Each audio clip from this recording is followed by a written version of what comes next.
We are Hi. by the wonderful Vicki Perrin from Love My Read. I'm so excited about today's interview because it's all about books.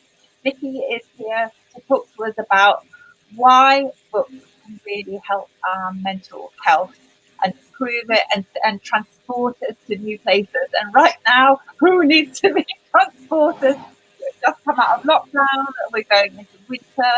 So what better than to improve our mental health and to feel fantastic when reading the book. Vicki, welcome. Really lovely to see you. Hi, Susie. It's great to chat to you this morning. Really, really great. So, first of all, it's World Mental Health Day tomorrow. So that's why I really wanted to talk to you today, because about, we can all start thinking about how are we going to support ourselves. And I think you and I are on the same page. Sorry, but about reading to help. So, Love My Read is a book subscription service, isn't it? Where you every month you get a curated box of books delivered to you. How brilliant is that? So why, if we link books and mental health together, why will books help our mental health? Oh gosh, so reading, I think everyone who is, loves picking up a book will know that reading takes you to another place, but there is actually a load of scientific evidence to back up why reading makes us feel good. It's things like reading puts our brain into the same kind of state as when we meditate. You know that, isn't that a fantastic thing? You can read 20 pages a day and have the equivalent of meditative, having meditated for a while. It improves our cognitive function. It releases endorphins when we read, so we feel happier. It's escapism. I mean, as you say, who doesn't need escapism right now? Scientists have discovered something called shadow activity in the brain. And when you read, it's almost like a kind of muscle memory. You can be reading about the adventures of a protagonist, and your brain thinks that you're going through those adventures. And so when you pick up a book, you are quite literally taking yourself off to somewhere new. You're putting yourself in someone else's shoes. You're going on an adventure. You're getting yourself out of that funk. It's just such a fantastic thing to do. It's an easy form of self-care, taking time out, whether it's 10 pages a day that you read, whether it's just 5 minutes that you snatch here and there. It's such an important thing to do. I think in psychology, we do a lot about visualizations at psychologies, and I think you're right, is that piece, all the science shows is when you visualize, then it's almost like you can feel psychologically. And I'm always absolutely idea of I always talk about that book or that film was so satisfying, and what I mean by that is that when you get to the ending, there's a kind of a satisfying psychologically that the person got to where they needed to get, and it's very, very healing. Absolutely. And also it's totally. And we don't have a chance to rehearse our lives, but we can rehearse them by reading all of these different scenarios in books and working out how we can act in different pathways and hope for a better future. And with escapism, I was reading this fantastic book the other day, Murder on Mustique by Anglan Connor, and it's set in the Caribbean. It's this murder mystery set in the Caribbean. She's written this book aged 87. It's her debut novel. Isn't that fantastic? Amazing. I love that story. Absolutely incredible. And it's just, you can smell the sea and you can feel the warmth in your skin and you can, hear the sound of the Caribbean at night. And it is totally transporting. You feel like so many of us are missing holidays or missing getting away. And, you pick up a book like that and you just totally transport yourself. And it's, picking up a book and reading a few pages a day to be able to take yourself off to the Caribbean or to wherever else, that book is set is just a beautiful thing. And again, it's, in terms of mental health, it's something that, it's not hard to do. It's enjoyable. It's lovely, isn't it? I love your strapline on your website, Love to Read. It's called "We Judge a Book by Its Wonder." I love that because psychology is all about wonder. It's all about kind of really digging deep and just, as you say, transporting ourselves. That's going out, but also I think you talk a lot about this idea of reading being good antidote to loneliness. Talk to me about that. What do you mean? Absolutely. I mean, psychologically speaking, we have these things in our brain called mirror neurons, and they are essentially, they're the cause of things like when you chat to your best friend for a while, your behaviour starts to mimic one another, and that's because these mirror neurons in your brain are firing, and it encourages you to mimic the surroundings that you're in. And when you're reading a book, a very similar thing, researchers found that a very similar thing happens. You're getting to know these characters, and suddenly your world is populated by all of these different characters with all of these different personalities doing all of these different things. And for kids, for example, it's such a fantastic thing, especially early this year during lockdown, where a lot of kids weren't able to, mix with their friends in the way that they had done before.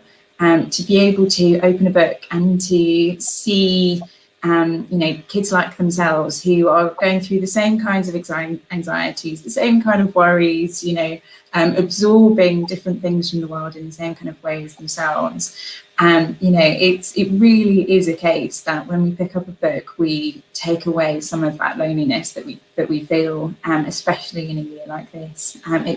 It's really brilliant, fix for both adults and kids alike. I mean, you've got I know that you're a subscription service, but you have one especially for children, don't you? In terms of mental health, adults and children, are there any books you would recommend around adults and children to explore kind of supporting our mental health with the children? Is there anything that you say this is a really great book to it? Absolutely. So actually at LoveMyRead, one of the things that's really important to us is we feel like we've got this duty of care to, put fantastic books full of wonder in front of our subscribers, and that's especially the case for kids right now. And there are books, for instance, Nadia Hussein's new book, Today I'm Strong. It is a gorgeous, gorgeous book. It's appropriate for kids anywhere between 0 to 6. It's such a beautiful picture book, and essentially its message is just, there are days where you will feel, like an adventurer and you're on top of the world, and there'll be days where you don't, and the world can feel like a bit of a struggle, and that's okay. And for a children's book to explore that idea of inner strength is a really beautiful thing. Then we have in our curations things like Gustavo the Shy Ghost, about a ghost who's can be in all sorts of different situations, but is really scared and terrified and fearful. And it's about him, finding his self-confidence and finding his voice and finding his place in the world. We have a lovely book coming next month for kids called Jeremy Worried About the Wind. And it's this little kid who's worried about everything. He's worried about whether if he eats a spotty banana, he'll turn yellow and spotty himself. And then it's about the adventures that he goes on unexpectedly when he gets caught up in the wind and he comes back down to earth and feels suddenly like actually there are lots of different scenarios that he can manage. And we feel like if you're putting these books in front of kids, you're giving them a chance to explore all of these different anxieties that they might feel at the moment. Kids are going back to school or have gone back to school recently and felt quite worried about it, or as I say, they're not seeing their friends and they're feeling quite worried about it. And these books we really feel, especially our children's curators who help put them together, the lovely Mallory Blackburn, former children's laureate, and the fantastic author of Millions, Frank Cottrell-Boyce, they pour all of their energy into finding these amazing books. So that's for the kids. For the adults, we have so many different books that can pick you up. If you want a weepy story, ones that will break your heart and mend them again. This month in our October curation, we have The Winds Are Not by S.J. Bennett. And it's basically... It's called The Winds Are Not by S.J. Bennett. And it's a story in which Her Majesty the Queen, our Queen, is actually a detective. And she goes through the novel solving a murder case. And it's so funny. It's so joyous. It's one of those books that, 2020 has been a difficult year. And you pick up this book and you just laugh. It's a tonic for the soul. We have wonderful books like The First Woman by Jennifer Nancy Makumbi. This is a story set in Uganda, sort of under the regime of Idi Amin, but very much about this young girl growing up in Uganda, and all of the sort of Ugandan mythology and traditional Ugandan feminism that surrounds her as she grows up. And it's a book that gives you self-confidence when you read. It's a book that transports you to another place. It's a book that's so evocative that you can get lost in it. So many different titles I could talk to you about. I could talk to you about them all day. But I'm, as you're talking, I can literally feel my heart leaping, because it's just I'm like writing these down. I suppose, and that's why kind of Love My Read so great. I mean, because we're kind of bombarded by, the psychologist book pages, all of those things. We've got so many books that and time is so precious, isn't it? So when Exactly. I choose a book, I want to make sure that it's going to do all of those things, because there's a whole new thing, isn't there, is it called happy lit? Books that inspire us and make us feel good. Really brilliant. You talked about a book that kind of builds your confidence. Obviously it's psychology, we're very much about self-help, and we have amazing experts and amazing, brilliant people. But I love the idea of a literature being able to just transport us and to build all those things. In terms of a confidence building, because I think that a lot of us struggle with imposter syndrome and confidence building. What would be a book that you would recommend for that? It's a really good novel that was all about, I know you just said on there, but is there another one that you said, this is the one to read to make you feel like you can become anything? Absolutely. We had an incredible book in our curation for September. It's called A Girl Made of Air by author Nydia Hetherington. A Girl Made of Air. A Girl Made of Air. And it was her debut novel.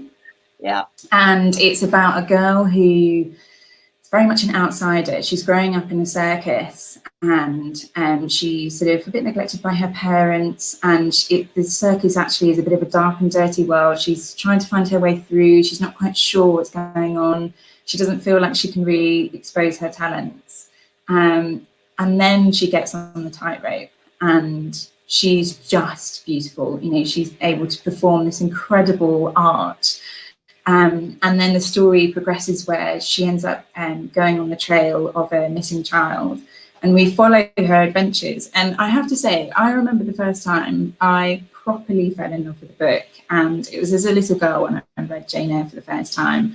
And that book spoke to me as a book which, if you're someone who sometimes feels like a little bit of an outsider, or maybe you're trying to choose a different path for your life, it speaks to your soul. And this book is A Girl Made of Air is just magical. I'm gonna get it. Okay, right. But this is truly our purpose at Love My Read. There are so many books out there. We don't have the time to read all of the book reviews or get confused about which one's the best, or this one's been a bestseller in this list, but Amazon says that this is this, or Our purpose is to read everything. We work with every major UK publisher and a whole raft of indies. We read hundreds of books every month, and we choose the best 6. And then from that, those 6 contain, everything from high literary fiction to, escapist novels to non-fiction. Our purpose is to put the best 6 in front of our subscribers, and every month there'll be something for someone, and they can choose the one that they want. It will come beautifully wrapped with chocolates and all sorts of surprises each month. So this is our purpose, to get people engaged in reading again, to get them to take some time out for self-care, and to snuggle up on a rainy Sunday morning with a cup of coffee and one of our books, and to get for parents to know that they can trust in the books that they're putting in front of their kids as well. Yeah, wonderful. Vicki, this is so, honestly, I feel kind of all lit up inside listening to you. Books do that for me, but sometimes I get so, I feel ashamed, but I get so bombarded by everything. Sometimes I kind of, over the weekends, I end up doing that awful snacky thing of going on the phone and not ever getting into a book again. I've just read I Am an Island by Tamsin. I can't remember. I know the one you mean. so wonderful. And I thought, oh my God, I need to do this every weekend, because I am transported to a Hebridean island. And then listening to you, the girl, what was it, Air? The girl made of air. I just immediately, so I love what you're doing. Keep up the good work. LoveMyRead, brilliant. It's a book curation service that you can get 6 books delivered to you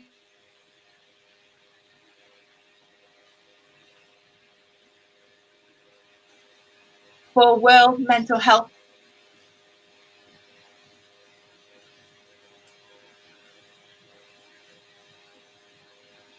Bye bye. Bye bye. I think our Wi-Fi is failing. Bye bye. Bye.